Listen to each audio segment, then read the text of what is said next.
Naalala mo pa ba ang unang tikim mo ng sorbetes? Yung tipong mapapatigil at mapapatakbo sabay sigaw ng, "Ma! Ice cream!" Kasi ako, oo. At hanggang ngayon, parang bata pa rin ako kapag naririnig ko si Mamang Sorbetero. Pero ang kwentong ito ay hindi tungkol sa akin. Ito ay tungkol sa isang tao, 5 dekada nang nagbebenta ng sorbetes.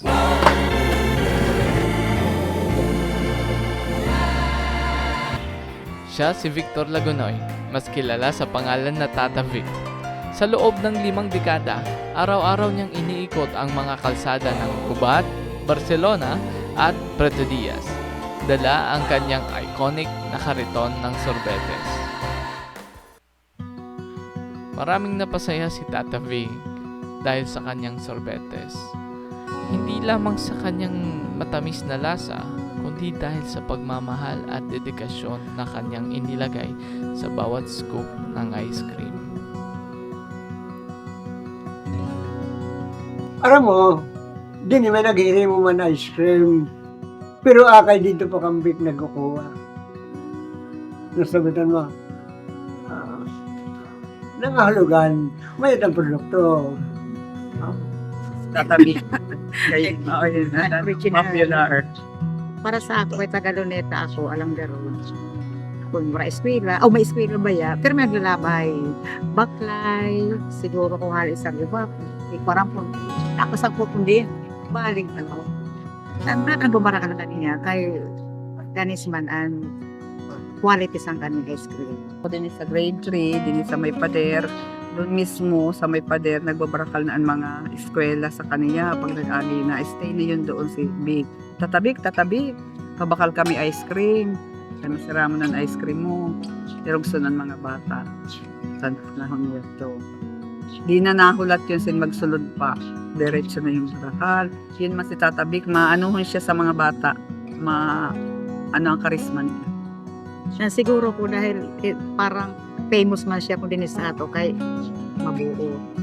Very accommodating siya. Tapos, friendly. Dapat ideal si Vic, ideal na ama, nakapatapos yun sa mga bata niya. Ice cream mo. Parang diri nagsusoko siya, maski kapangalan, anak siya. Hindi siya mapati na napapagana. Okay lang sa kanya. Daw na yan. Maski harayo ng baklay, okay lang sa kanya. Pagkain, sa sense na mapagasa kanya man, personality.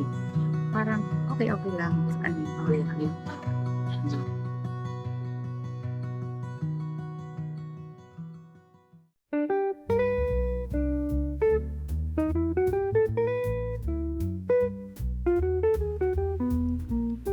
Alam mo ba, ang sorbetes ay tinawag na dirty ice cream hindi dahil marumi ito, kundi dahil sa mga panahong wala pang malaking ice cream brands, ang mga sorbetero lang ang nagdala ng gawang bahay na sorbetes sa kalsada. Kaya tinawag na dirty, pero ligtas at masarap naman talaga.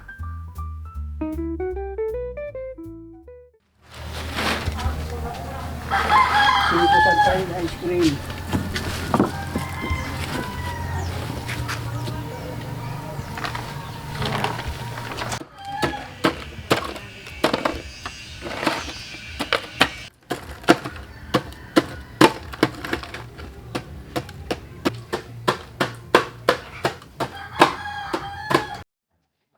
Ako, buhay pa na bago ako nagbatong na sa pag-ice cream. Okay po, ano po ang nasa isip niyo sa to? Okay, direct ka mo, dapat magsuko. Hindi ako nasuko kay hanap buhay yung ng pagkaon ko. Hindi ko magsuko ka. Ako po si Grace Lagunoy Ercilia. Brother ko po si Tata Vic na nagtitinda ice cream sa Barcelona. Ano masasabi mo sa Bilang kuya kanila? kaya po, bilang kuya. Wait man po siya kaysa tumoy pa mamagurang ko. Siyempre nakadanon man siya sa amo din ito sa puro adlaw. Diriyo kami sa din.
lang basta hanap buhay ang sorbetes kay Tata Vic. Ito ang naging tulay para mapaaral ang kanyang mga anak, makatulong sa kanyang mga kapatid, at para maramdaman ng bawat batang lumalapit sa kanya na may isang taong handang magbigay ng tamis kahit sa pinakamainit na araw. Sa kabila ng lahat, hindi nawala ang dahilan kung bakit siya naglalako. Hindi para yumaman, hindi para sumikat, kundi para sa mga taong mahal niya at sa bawat batang napapangiti niya araw-araw. Sa mundong laging nagmamadali, may mga taong gaya ni Tata Vic na nagpapaalala sa atin na minsan ang simpleng tamis sapat na para mapawi ang init ng buhay.